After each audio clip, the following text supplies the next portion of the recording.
Alikosa kuabiri ndege iliyokuwa imewabeba watu 6 waliofariki kwenye ajali ya ndege ya Nandi baada ya kuchelewa kufika. GK Kechwa alitarajiwa kusafiri ila akaachwa baada ya pikipiki aliyokuwa impeleke kwenye Angatua kupata hitilafu. Na kama Laura Otieno anavyoarifu, Kipchirchir Mosonik naye pia anaeleza namna alivyokosa kuabiri ndege hiyo kwa kuwa ilikuwa imejaa.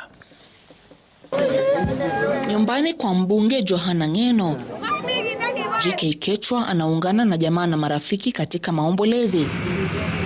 Kechwa mwenye umri wa miaka 36 alikuwa akifanya kazi kwa ushirikiano wa karibu na Ng'eno. Kulingana naye, aliponea kifo Jumamosi kwani alipaswa kuandamana na marehemu Ng'eno kama ilivyokuwa desturi wakati wa kazi. I tried getting him in the morning but sikumpata kwa simu. Ile time nimpata ananiambia chopa imefika nyumbani.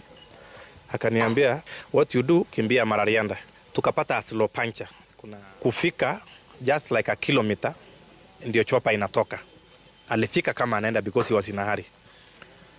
Nikaambia jamaa bodaboda hii nini flight imenipita. We delivered kwa mheshimiwa. Jijini Eldoret, Kipchirchir Mosonik pia anasimulia jinsi aliponea chupuchupu. Safari ya kurejea Eldoret ilitibuka baada ya ndege hiyo kujaa. Mosonik ambaye alisafiri na ndege hiyo kuenda Mount Elgon anasimulia jinsi rubani alitatizika wakati wa safari hiyo. There was a time kulikuwa na weather imechange, I guess Kitale mahali hapo ikaanza kunyesha, so haikuwa visible vizuri but akachange the route tukafika venue, so we landed vizuri. So after tumeland akatuambia nataka mwambie mwesha tutoke, si tukaenda na gari. Wanaume hawa wawili sasa wakisalia na kumbukumbu sio tu ya jinsi walivyonusurika bali pia walivyompoteza mwendani wao wa karibu. And God gave me a second chance to live because I would have been there.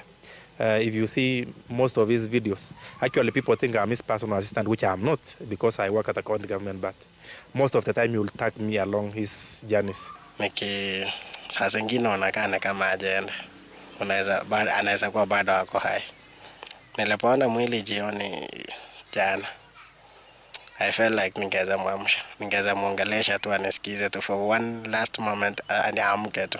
Ng'eno alikuwa ameambatana na baadhi ya wafanyakazi wake wakati wa ajali hiyo. Laura Otieno, Runinga ya Citizen. Mtazamaji, baada ya taarifa hiyo tunakwenda mapumzikoni kidogo, narejea.